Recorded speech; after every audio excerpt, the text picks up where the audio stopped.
Thank you. काय आहे, लैंगिक शोषण केलं जातं किंवा मुलांना सुद्धा जे लैंगिक शोषण केलं जातं त्याच्यावर अत्यंत उत्तम असं त्या काम करत आहेत. मी सन्मानाने त्यांना इथे आधी आमंत्रित करते. अनेक केसेस त्यांनी हाताळलेल्या आहेत. अगदी म्हणजे सोसायट्यांमध्ये अशा पद्धतीचं लैंगिक शोषण बालकांचं मुलींचं होत असेल तर पोलिसांच्या निरीक्षणाखाली त्या जातात आणि चक्क दार फोडून त्या मुलांना त्यांनी स्वगृही परतवलेलं आहे. अशा मानाच्या आमच्या परी मेहता यांना इथे आम्ही आमंत्रित करत आहोत. डॉक्टर संजीव नाईक यांना मी विनंती करते की आपण त्यांचा सन्मान करावा.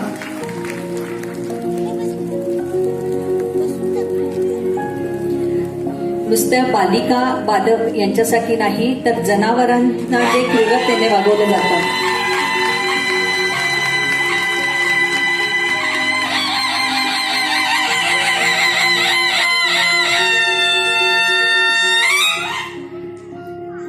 प्राणीमात्रांना जे अत्यंत क्रूरतेने वागवलं जातं त्यांच्या सुरक्षिततेचं पण काम परी मेहता या करत आहेत.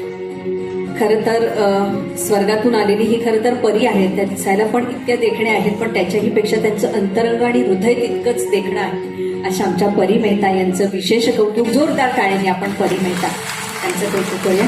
परी मेहता यांना मी विनंती करते की कशा पद्धतीने सजग राहायचंय एवढं मात्र मनोगत सांगा. कारण त्यांचं असं म्हणणं आहे की आपल्या आसपास सगळं घडत असताना सुद्धा आपण का आपला आवाज बंद ठेवतो याचं उत्तर मात्र आपल्याला पडतं. तर त्यांना असं सांगायचंय तर मला वाटतं त्यांचं मनोगत इथं व्यक्त व्हावं. त्यांना माईक द्यावा. त्यांच्या हातातला हे घे.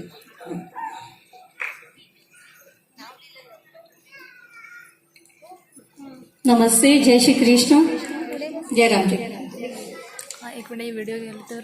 मैं मानती हूँ ये जब मैंने उमिन फाउंडेशन जब स्टार्ट किया था तब मैंने ये सोचा था कि जो महिलाएं, जो पीड़ित महिलाएं हैं, बालक हैं, गर्ल चाइल्ड्स हैं, इनके साथ कोई खड़ा नहीं है. ऑनेस्टली बताएं तो ये हमारे आसपास इतना कुछ घड रहा है, एवढी सारी घटना होत असते पण आपली कल्पनात येत नसते किंवा आपण त्याच्यावर काही आवाज करत नाही.